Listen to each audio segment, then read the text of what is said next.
Yan, mag-start na ako ng lulutuin kong bangus. Magluluto ako ng binabayasan. Siyempre, ito yung binayabasan. Yan. Pagka nagluluto ako ng bangus na binabayasan, inaalis ko yung buto. Kasi kapag ka sa binabayasan may buto, hindi istorbo siya, maapaw siya sa sabaw. Yan yung bayabas. Kung wala kaming puno, binigay lang to sa akin kanina noong nagtinda ng magsasariwa. Yan, alis natin siya. Sa binabayasan na bangus, ito lang naman yung, ang recipe niya lang naman ito, bayabas. Tsaka ito, masustansya. Tsaka ito ang pinakagulay nung bangus na binabayasan. Yan. Siguro marami nito nakakaalam na ito the best na good for the health, sabi nga. Yan. Tinatanggal natin yung mga buto ng bayabas.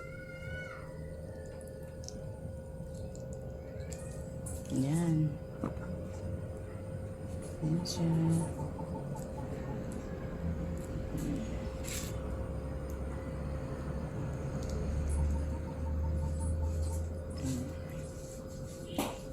Yan. Malasa na to kasi dalawa lang naman kami ng asawa ko kakain nito.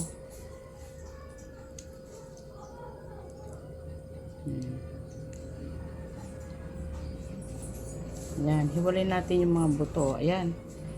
Ayan na yung tinanggalan. Meron pa palang isa. Tinanggalan ko ng buto ng bayabas.